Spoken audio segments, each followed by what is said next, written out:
I promise it'll be full and throw. Hold your hand right there. Hold it. Don't let me pull. Is that?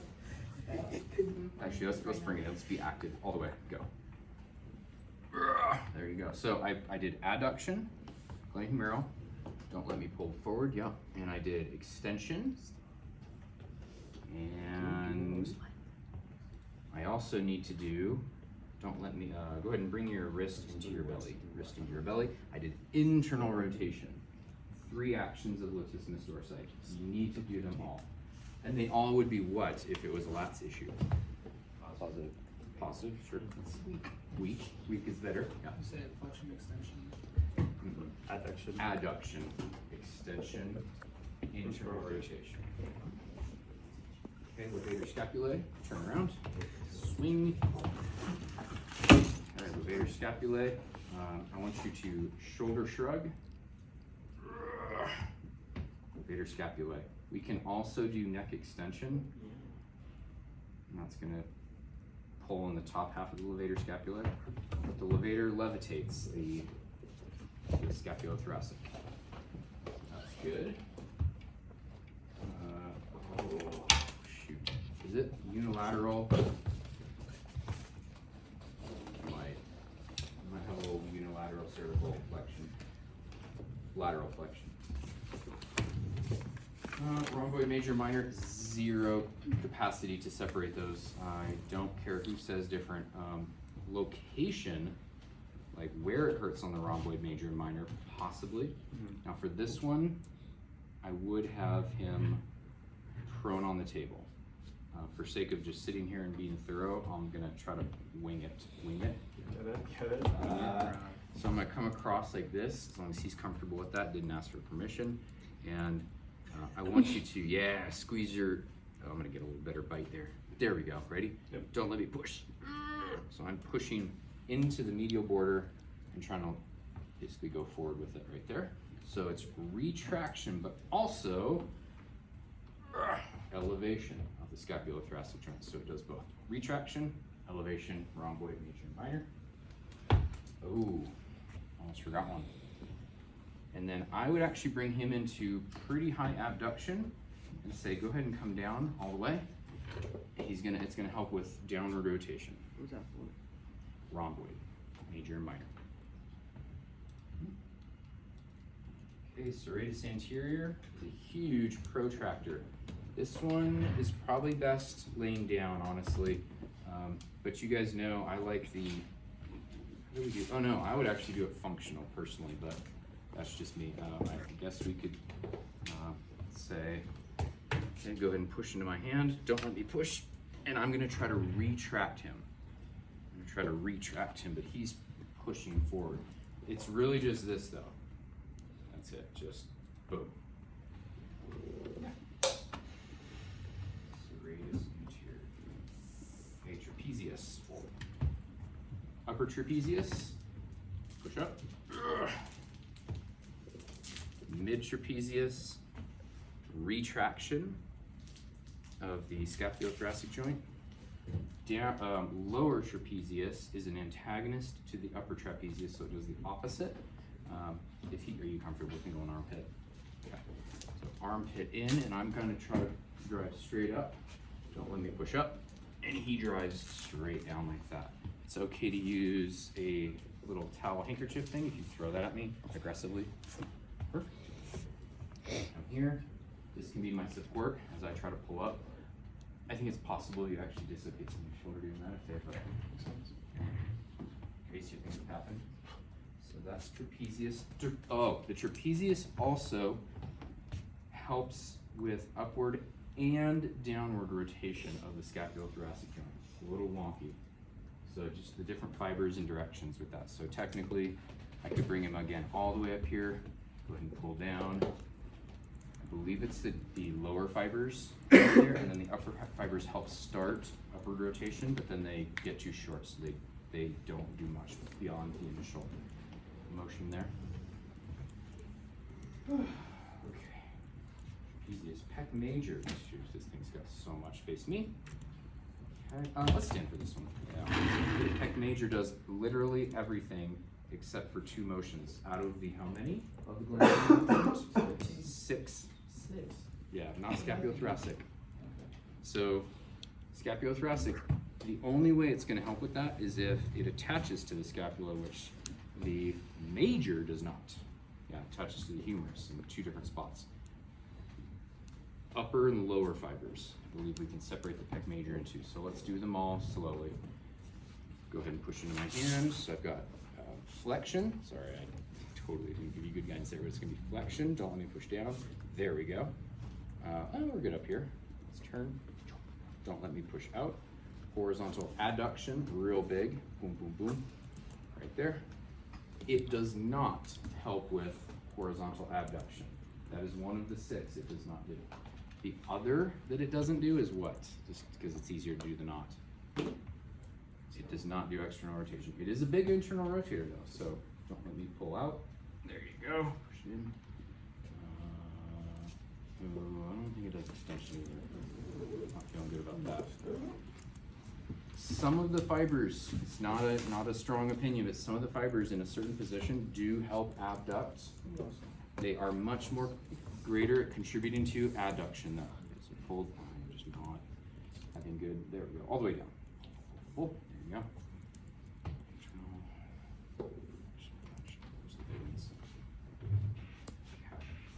Double check on extension on the pec major. Pec minor, much easier. Pec minor, pretty sure just does one thing. Go ahead and sit back down, facing me.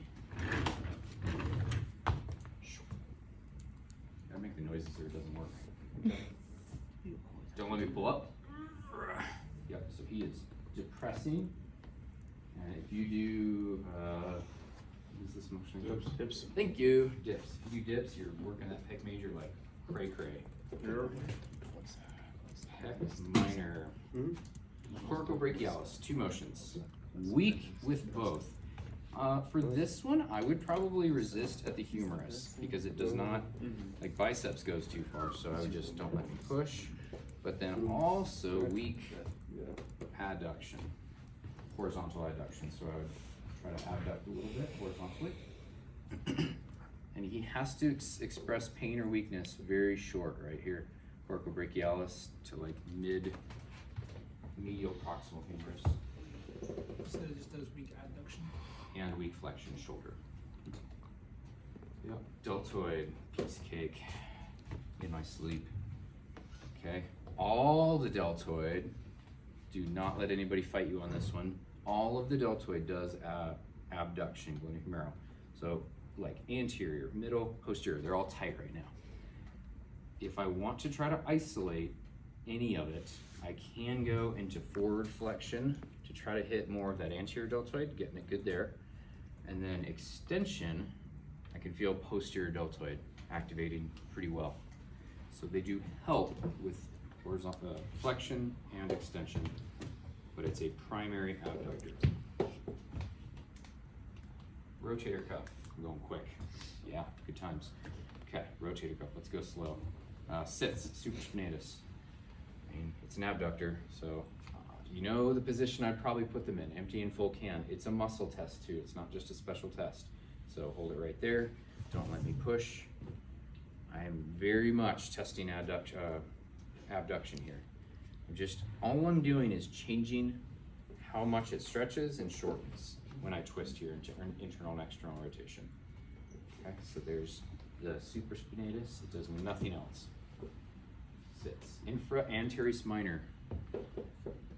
They do 3 things, and they're identical. We've got extension, adduction, and very unique rear muscle, rear action, external rotation. So don't let me push in. There you go. And I'm not doing this real well with Wes, but in real muscle testing, I would go through the range. So start here, come all the way out, out, don't let me push. And then I give him that brake test, just to be clear on that. So I just tested 2 of the rotator cuff muscles, infraspinatus and teres minor. You can't differentiate, yeah. I Can't. Location. Just location. Yep, because the infra is going to be tacked on the scapula, just right on the underside of the spine, and then the teres minor is where? Just off of it. So it's actually more on that kind of posterior axillary crease right there, which is where the major is too, just on top of it. They're so similar, pretty close. Subscapularis, lone wolf. The big ones it does are extension. Okay, come back here for a sec. Adduction. And the only rotator cuff muscle to do this. Actually, let's do this one really well. Go ahead and bring it in all the way. Internal rotation. Okay, subscapularis. Now, Did you say teres minor and teres do abduction as well? extension, adduction, and external rotation. More rain. I need help with teres major. I think it's just like minor, but there's no external, but then there's a big argument last year about it, and I remember this very fondly. And I was fighting people on it physically. Julian and I fight. Who remembers teres major? Everyone look it up. Erica's got it. She's checking it out. On the moves there. Not the moves, just the energy level. Teres major functions. For sure, extension, adduction. Internal. It says internal? Yeah, I think you both. We confirm internal? Oh. Yeah. Okay. Because it But goes not it getting goes around extension down. and adduction, Kind of. it what? It kind of like connects more On the inside? interiorly. Yeah, okay. So, let's do it. I got it. We're ready to go. Adduction. It's an addiction. Extension. It is a posterior muscle still, so it is definitely going to help extend, but then it's going to be more like the subscap where it helps internally rotate. And there's the big opposite to the minor right there. Shout out. You guys remember Alex Cannon? Yes, I had to interview He him was. Really? for my alumni interview. Oh, interesting. Yeah, he was big on it. It was helping with external rotation, but I think he learned it from anatomy. He's 262, but I was fighting that pretty hard, so I just remember that. Okay, that's shoulder. Elbow. Ooh, getting into some more fun stuff. There's a little shoulder still, so we're not quite done, technically. The biceps brachii. It's very important. Let's face into here. Here you go. Okay, biceps brachii. We're gonna do shoulder motions first. Don't let me push. Okay, I wanna see forward flexion of the glenohumeral joint. And then I'm gonna isolate, actually I gotta hide you a little bit here. Don't let me push down. Now we're doing elbow flexion with, this is very important, with a supinated wrist. The wrist is supinated when I flex. If I do pronation, my bicep goes away. It literally is weak if we try to flex without supination. We have to shorten it, and then it's ready to really help out. Okay. Supinated wrist, now I can test biceps brachii to help flex the elbow. And then what's the other thing it's gonna do? What is it, Wes? What is it, Wes? Look how the Holy! motion is the motion. Yeah, I don't know. Did you get that on video? I want you to express to the class what's funny. Yeah. Oh! I think I already did. And I'm the only one that didn't see it. We got it on video, so we're. No, we didn't. No, we did No? not. No. I'm gonna watch it later. Okay. Then one that it actually does a lot more. It does what? It supinates, and this is literally what I tell people. All right, we're gonna arm wrestle, but guess what? I don't want you to win. I want you to lose. And so I show him. I want you to relax. I want you to twist it out like that. Okay. Okay. Go ahead and twist, twist, twist, twist, twist, twist, twist, twist, twist. Pop off. There you go. Pop it, pop it, pop it, pop it. Yeah, yeah. Pop it. Twist it. Yeah. Twist it. Pop it. So everybody with guns, Spin it. take your. You say spin it? Yeah, it's spin it, bop it, The toy? twist it, push it. Yeah, we had one in athletic training. It was actually rehab, like hand-eye coordination. Yeah, for concussion. Concussion, yeah. So if you literally supinate, you can see your own bicep, Oh. like, and feel it. Kyle, I actually got that contract. one. Without elbow flexion, it's crazy how much it helps. Okay. So biceps brachii. How about triceps brachii? We gotta go back to the shoulder. Okay, let's bend the elbow. Take away any of the forearm stuff. Don't let me push up and forward. Yep, and he's Pulling back again, I would go through a full range here and make him really work. And what else? Oh shoot. Dang it. I'm pretty sure the triceps helps with adduction. It's not a primary adductor, but because it attaches to the scapula, it comes across that shoulder joint. It is posterior, so it wants to return to where it is here. Then, of course, what is the triceps really known for? Yep, extension. So the book shows this differently. I like this, I'm okay with this. Don't let me pull. Yep. But the book, right here. Relax. I'm pretty sure this is how the book's gonna do it. Okay, push up, yeah, back up. I guess we're taking away a little bit of your capacity to use it to engage the other side. Teres major. We got it. Wow, triceps brachii, the T's. Inconius, my favorite muscle. Inconius.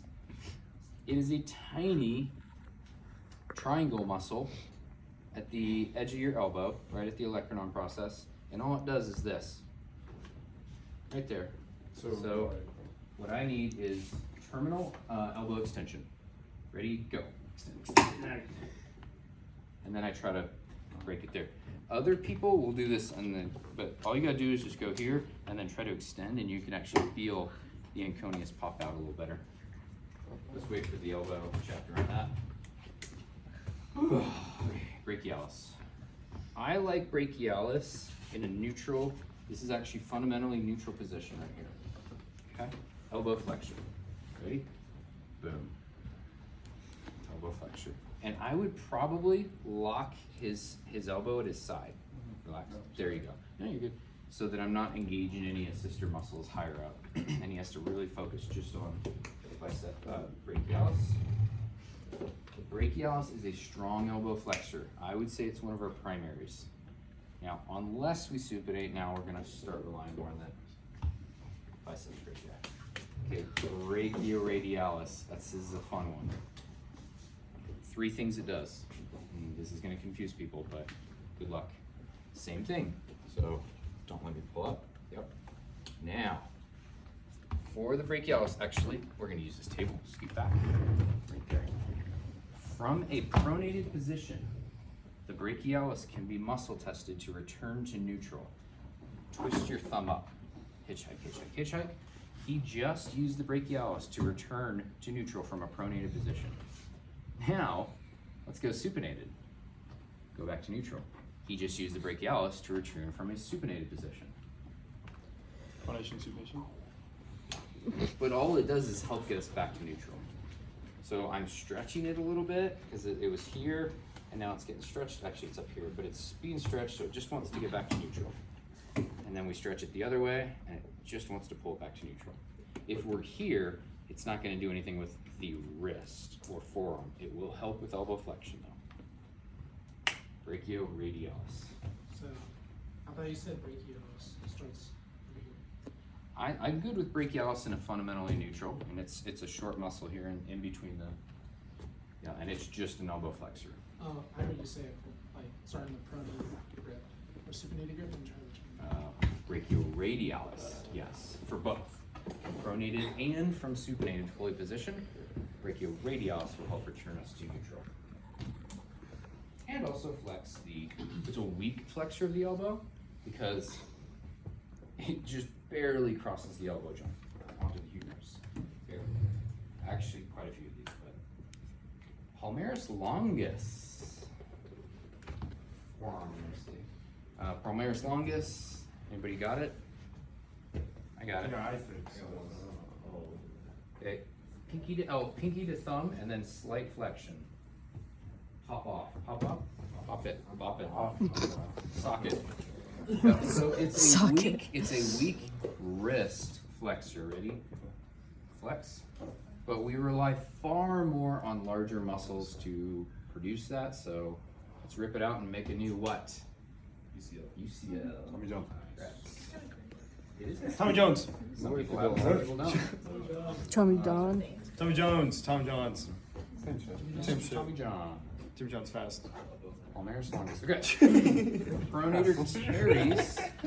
Pronator teres is a triangular muscle that originates on the medial epicondyle of the humerus and goes diagonally across to the radius.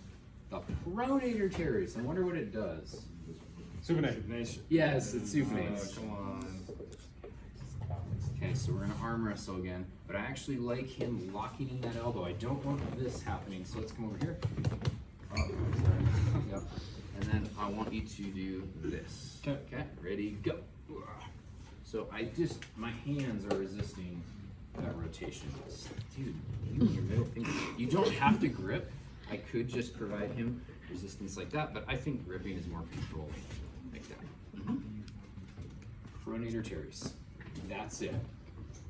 Pronator teres pronates. Oh. I would love that. Man, Paige made a movie. Okay. The pronator teres is a strong pronator, dude. Go to like baseball or it's baseball. It's not softball. Underhand softball. Baseball throwers, and I would probably actually say tennis too. Ridiculous pronator teres. Straight. Does he? He's pretty strong, but he's left-handed. Yeah. So I'm actually testing his good bat side. Oh, intentionally. man. Okay, pronator quadratus. Where's the pronator quadratus? Oh, sorry, what?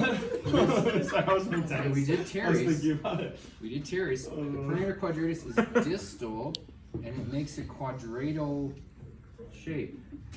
Square. It's a square that goes like this. Quadratic? Rhomboid. It's a rhombus. A Rhomboid, Yes, right? rhomboidal. Rhombuses. Anywho, it's a little band. Is it superficial or deep? Deep. Can we palpate it? Absolutely not. It's in between our gosh dang arm bones. So, Which one are they? you know, the humerus and scapula. Okay. So it's distal, it's right here. It's still a pronation, so go ahead and twist. How do I differentiate teres from quadratus? And a location. Oh, I'm weak. Okay, I gotta say it. Yeah, I know, right? You all remember this moment. Somebody's gonna be like, how do we know if it's made teres, pronator teres or wrong? Too many words. Supinator. Too many muscles. Gosh, dude, what does a supinator do? Pronate. Thank you. And if the pronator teres went this way, I wonder where the supinator goes. It's literally the opposite, folks. So lateral epicondyle makes an X with the pronator teres. But it actually goes more posteriorly. Anywho, if we pronated this way to supinate, I want you to turn all the way back. Yep, exactly. Be careful of cheating with external rotation. So yeah, let's lock that in. There we go. I like that better. You heard the pop? I did.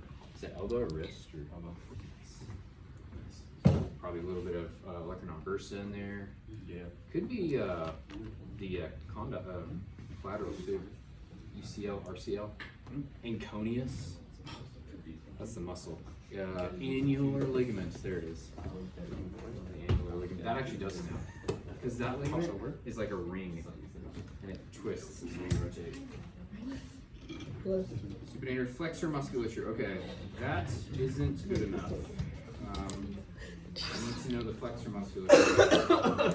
So if I'm doing this comp with you and it says flexor and extensor musculature, I'm gonna want specifics.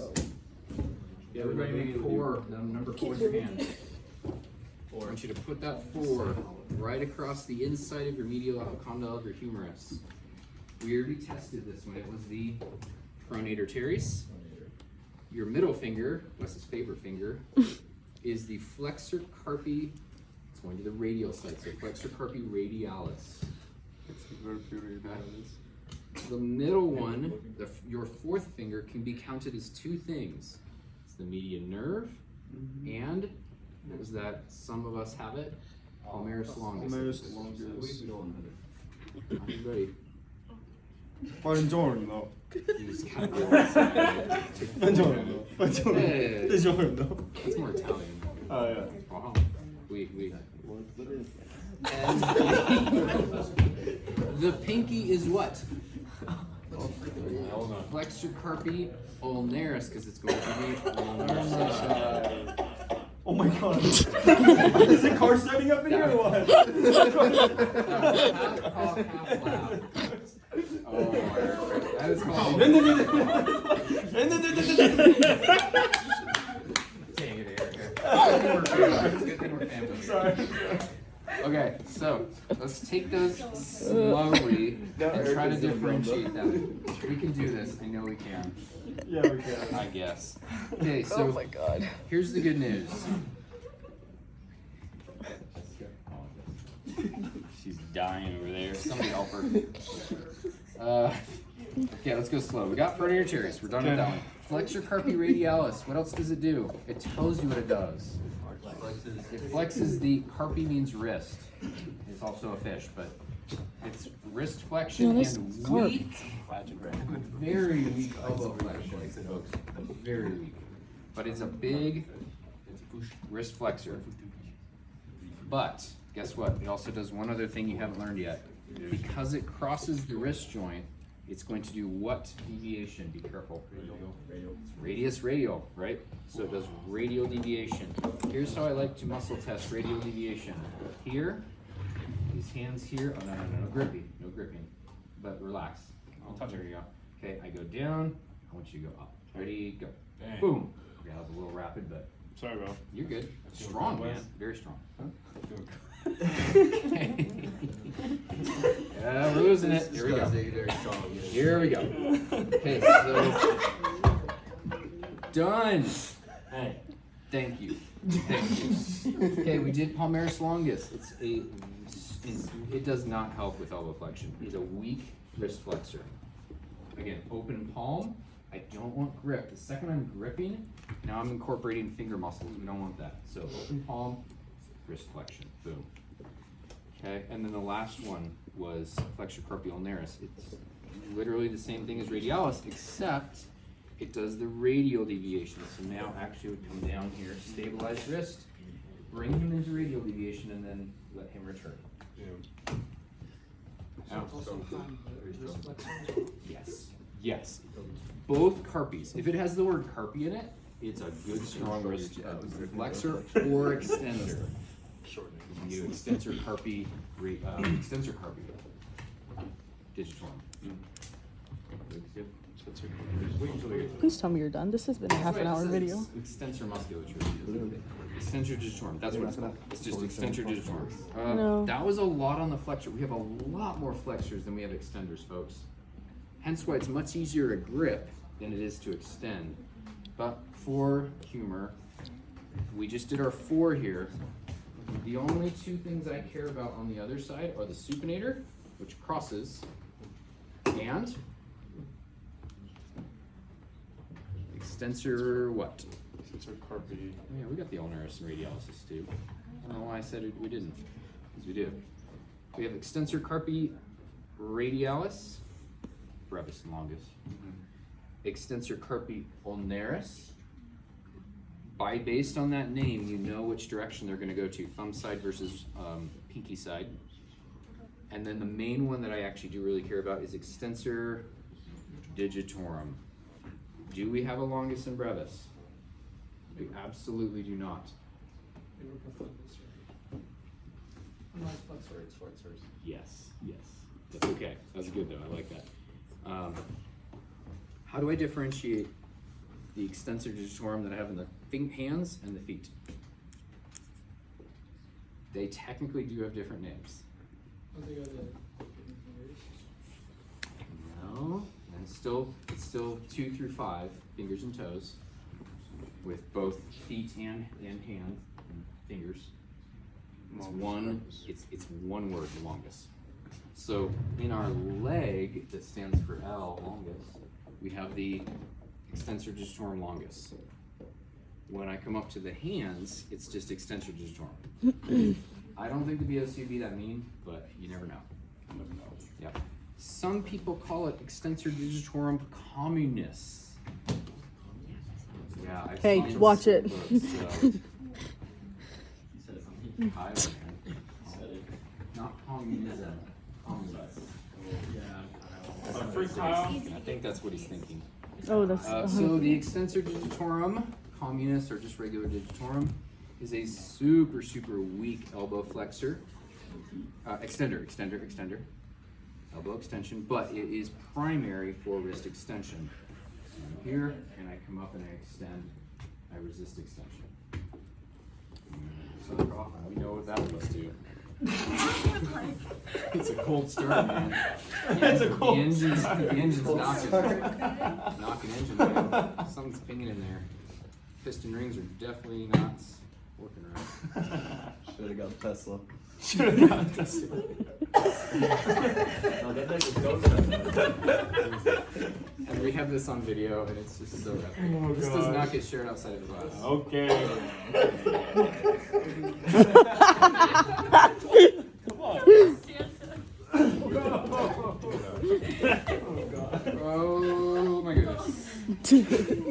Extensor musculature. Okay, let's keep moving. Okay. I think we're ready for the wrist and hand. I may have, because they just group it. Such a long video. We need to do polysis still, but I think we're gonna get that. Yeah, let's keep going. Okay, abductor digiti minimi.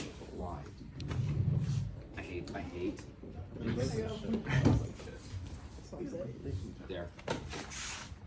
Abductor digiti minimi is an intrinsic muscle. It sits right there and it does this. Okay, that one. Abductor pollicis brevis and longus. Actually, this is big, and I am a real picky one on the thumb. You might need to zero in on this. So the thumb does how many motions? 4 motions. If we're counting circumduction, fine, but don't count, it's just a combination. Here, we do this from fundamental position, folks, not anatomical. You can, but it's gonna make you get all confused. Just, here's my fundamental position. Flexion. No, we're not resisting that. So just flexion is straight down. Extension is straight up. Back to neutral. When it goes away from the rest of the hand, it is abduction, and adduction returns. I'll do them for you. Flexion, extension, abduction, adduction. Yeah. Now you start rotating and getting confused on. All I care about is that it's done that way. Whether you do it here and you start doing this, that's abduction, not flexion. Okay, you have, and that's why I like just going fundamental. All we care about is what the rest of it does in relation to the hand. So let's resist extension first. So I recommend over the first MCP joint. Okay, so go ahead and push up. Yep. Now, if I want to get into longus and brevis, I can do that segmentally. There. There. Yep. Extensor, pollicis, longus, and brevis. Abductor, pollicis is out right there. Actually, I like grabbing the whole meat of the thumb right there. So then it isolates the rest of the wrist. Go ahead and push out. Nope, there you go, that's good. And then the return is adductor, pollicis. And flexor pollicis longus and brevis is a flexion muscle. So you can do it there. You can isolate hip joint because the thumb only has that middle joint. There, go on, I know. Kyle left. Kyle left. What am I saying, Erica? It's alright. Don't worry about it. Just keep going. All right, I'm gonna keep going. I'm gonna keep going because we're gonna have enough time to actually do this. So I think we're good. We're actually about there. Yep. Yep. That was a little warmer. Pollicis. I think we're good on pollicis. Okay.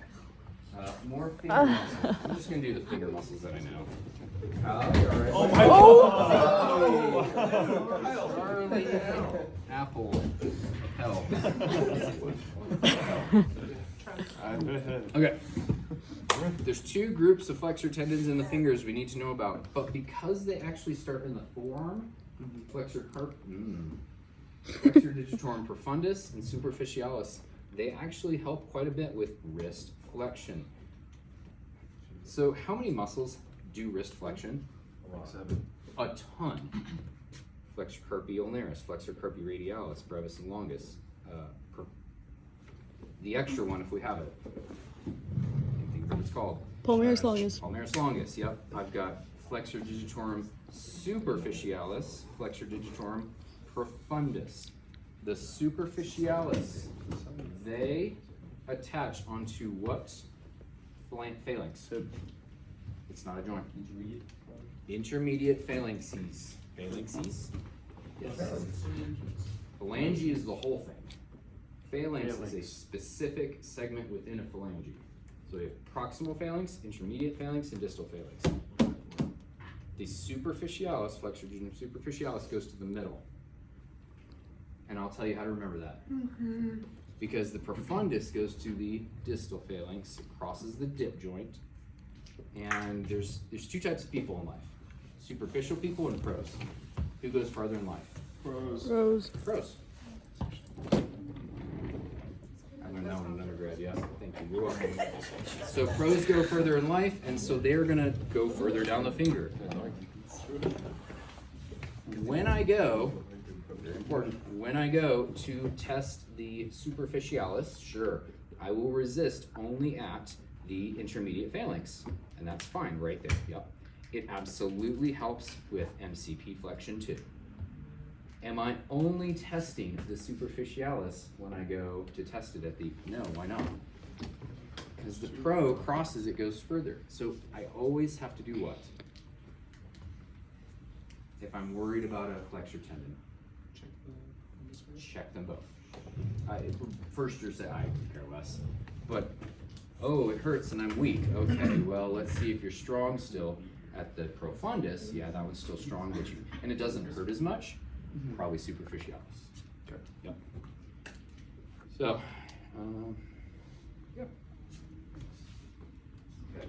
The polycysts, got the pros and the superficialis. You got the carpes. You got the extensor indices. Mm-hmm. Yep. Here we go. If I'm testing the index, I'm gonna only use my index too. Dorsal interossei. Squeeze. Now extend. T1.